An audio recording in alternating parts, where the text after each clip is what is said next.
and she was left with her 2 sons. They married Moabite women, one named Orpah and the other Ruth. After they had lived there about 10 years, both Mahlon and Chilion also died, and Naomi was left without her 2 sons and her husband.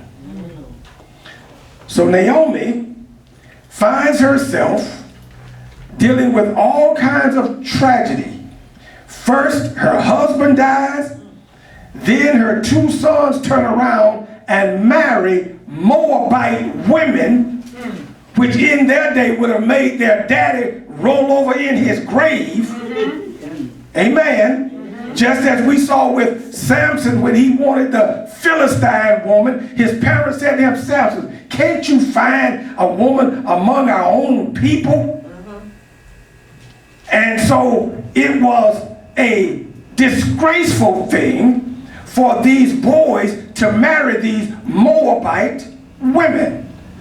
And so now Naomi finds herself, my man is dead, my sons are dead, and I'm left with these 2 Moabite women. These 2 forbidden daughter-in-laws. And we're going to see in a minute how Naomi tries desperately to get them to go back to their own people. And there's some that say, you know, when you read the text, that they feel that she was doing it because she didn't want to hurt them. No, when I read it, I got a feeling that Ruth did it because she didn't want to go back to her people with these 2 forbidden daughter-in-laws from the Moabite country, because it would have been an embarrassment. So she tries to get them to go back. Let's look at verse 6, chapter 1. When she heard in Moab that the Lord had come to the aid of his people by providing food for them, Naomi and her daughters-in-law prepared to return home from there. With her 2 daughters-in-law, she left the place where she had been living and set out on the road that would take them back to the land of Judah. Then Naomi said to her 2 daughters-in-law, go back, each of you, to your mother's home. May the Lord show kindness to you as you have shown to your dead and to me. May the Lord grant that each of you will find rest in the home of another husband. Then she kissed them and wept aloud and said to her, we will go back with you to your people. But Naomi said, return home, my daughters. Why would you come with me? Am I going to have more sons who could become your husbands? Return home, my daughters. I am too old to have another husband. Even if I thought there was still hope for me, if I had a husband tonight and gave birth to sons, would you wait until they grow up? She painted an ugly picture for these women. Would you remain unmarried for them? No, my daughters. It is more bitter for me than for you, because the Lord's hand has gone out against me. I just get the feeling that Naomi truly did not want to take these 2 strange and forbidden women back to her hometown. She makes a good argument to them about why they should go back to their families. But let's take a look now and see, did she convince them? Verse 14. At this they wept again. Then Orpah kissed her mother-in-law goodbye, but Ruth clung to her. Look, said Naomi, your sister-in-law is going back to her people and her gods. Go back with Ruth replied, don't urge me to leave you or to turn back from you. Where you go, I will go. And where you stay, I will stay. Your people will be my people, and your God, my God. Where you die, I will die, and there I will be buried. May the Lord deal with me, be it ever so severely, if anything but death separates you and me.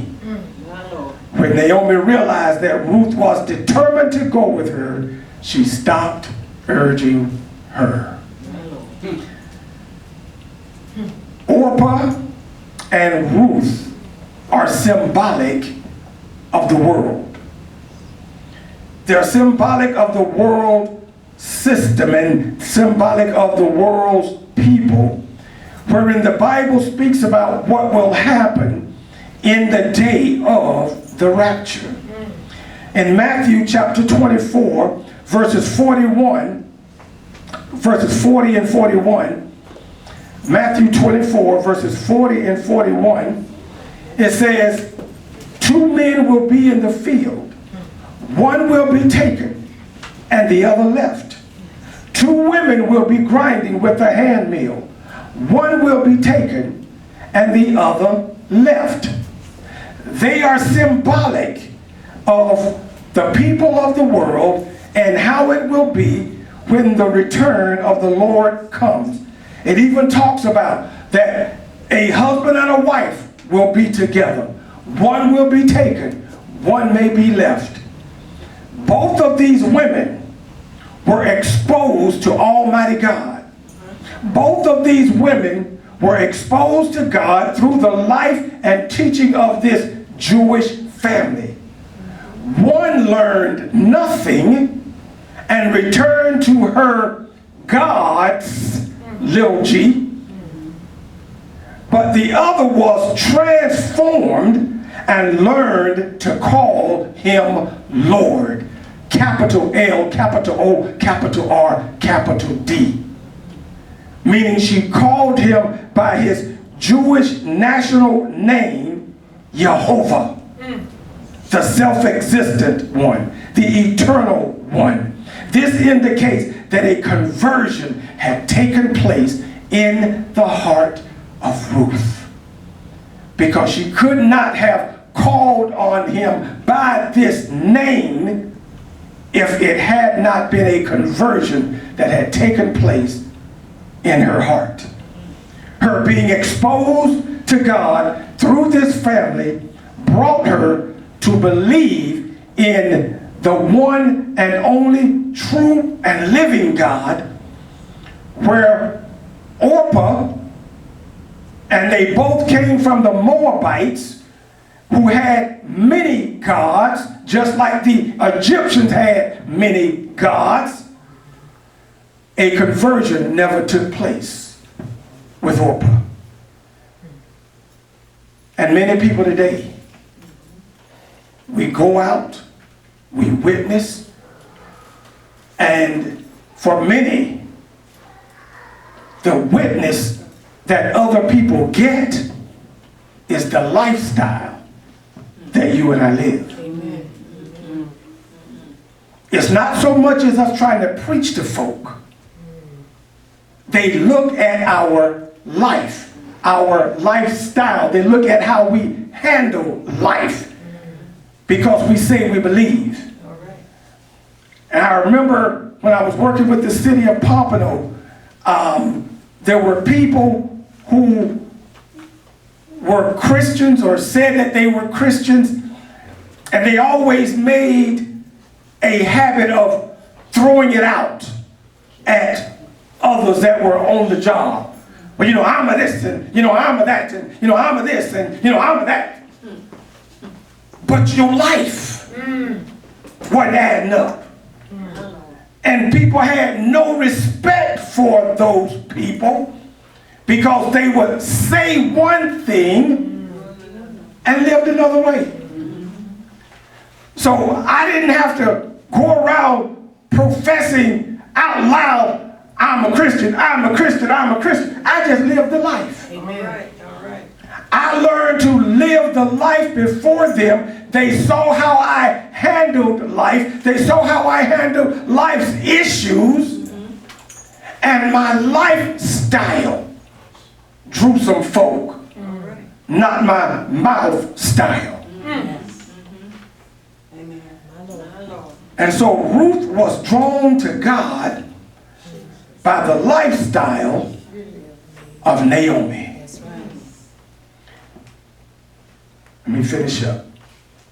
Ruth 1:19 says, so the two women went on until they came to Bethlehem. When they arrived in Bethlehem, the whole town was stirred because of them, and the women exclaimed, can this be Naomi? Now remember now, they've been gone for a while. They were gone 10 years, at least 10 years, because the sons got married. They were married for 10 years before they died, and the daddy was there for a while before he died. So you're talking maybe 15, 20 years they've been gone. Okay? Can this be Naomi? Don't call me Naomi, she told them. Call me Mara, because the Almighty has made my life very bitter. I went away full, but the Lord has brought me back empty. Why call me Naomi? The Lord has afflicted me. Jesus. The Almighty has brought misfortune upon me. So Naomi returned from Moab, accompanied by Ruth the Moabitess, her daughter-in-law, arriving in Bethlehem as the barley harvest was beginning. I want to conclude this morning by looking at these statements that Naomi makes concerning God. She makes some very disturbing statements that blames God for all the tragedy that has taken place in her life. Before I deal with her, however, I want to bring a word of caution to us that we don't find ourselves blaming God when we go through a time of grief. Grief and trouble can cause us to say stuff and do stuff that doesn't line up with God. Sometimes we do it just out of religious jargon. I've heard folk say stuff just out of religious jargon. Oh, well, you know, the Lord knows better. Oh, you know, the Lord took him away. Or, you know, the Lord did such and such. Well, you know, and God had nothing to do with it. All right. Just religious jargon. You don't know what else to say to somebody who's grieving or going through, and you just throw your little religious mess out there. Well, you know, God knows better. And God didn't have anything to do with it. We give the devil credit for stuff that he didn't do. We blame the devil sometimes for stuff. And the devil got to go before the Lord and say, now, you know, they lied on me. They just lied on me. All right. Yeah, we all have done Yeah, it. we do. But we have to be cautious. We have to be careful that we do not allow trouble, trials, and tribulations to cause us to point a false finger of accusation at God. Sometimes it's not even out of religious jargon. Sometimes it's purposeful when we do it. And we become like Naomi. She actually changes her name from Naomi, which means pleasant, to Mara, which means bitter.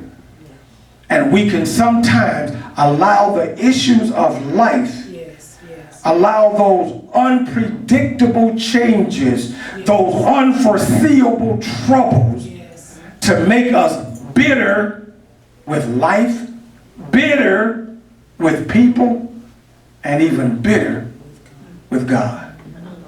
There's some folk that are walking around that got a chip on their shoulder towards God because they're blaming God for something that he didn't even do. Yes.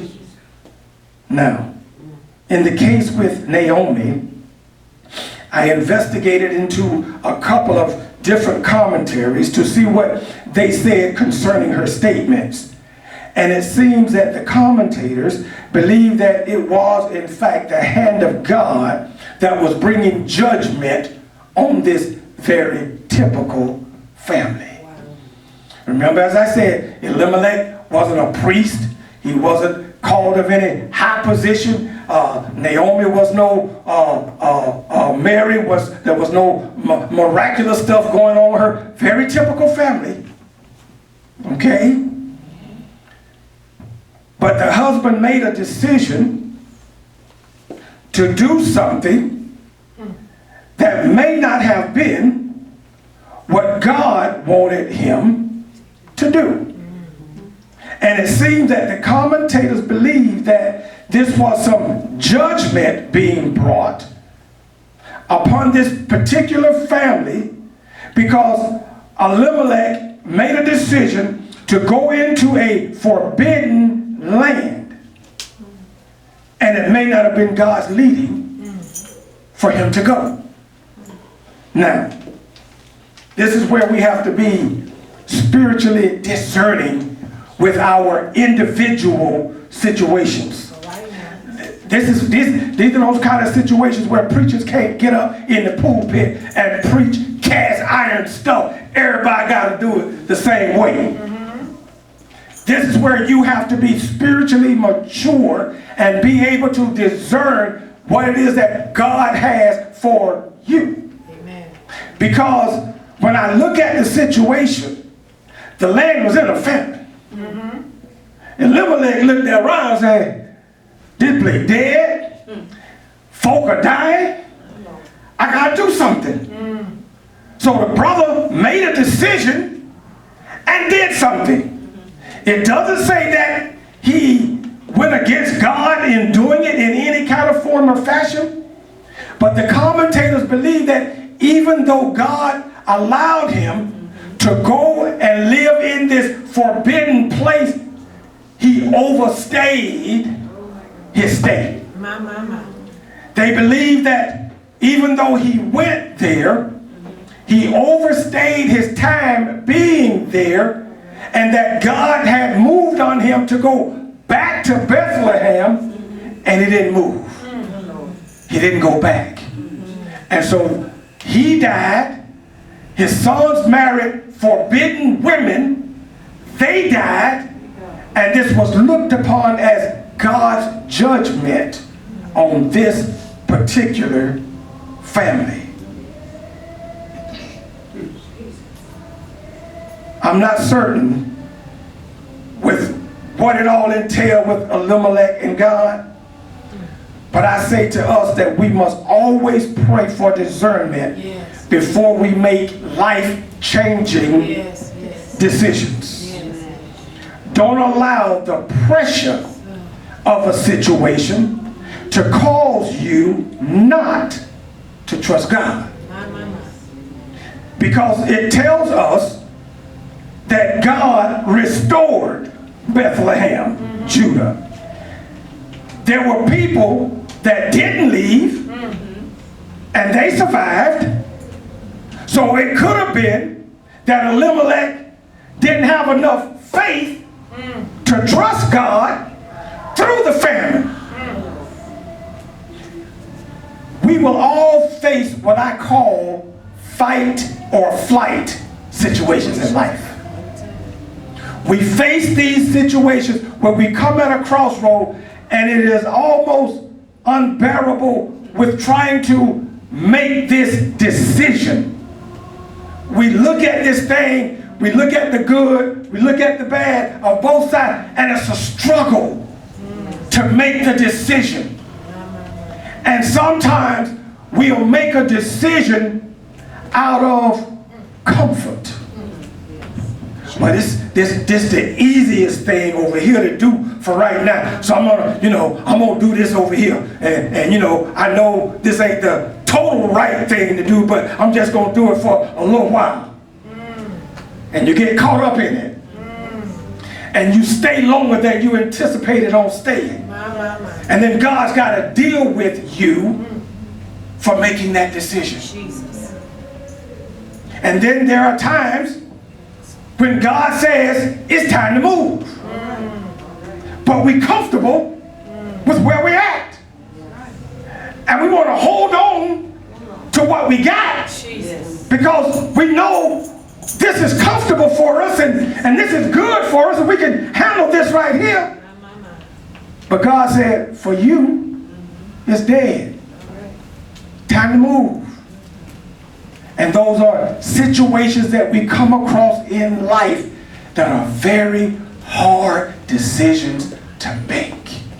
I've been there. Yes, yes. I've been there on many occasions in this walk with Christ. Over the 30 some odd years that I've been serving God, I've faced those crossroads on many occasions. They're not easy decisions to make.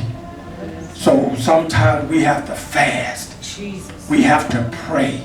We have to find somebody to come in agreement with us so that we can make sure it ain't just me out of self doing what self want to do. It's a difficult place to be at times. So don't allow the pressure of a situation to cause you not to trust God, but don't let the comfort of a situation cause you not to trust God. Jesus. Be careful before you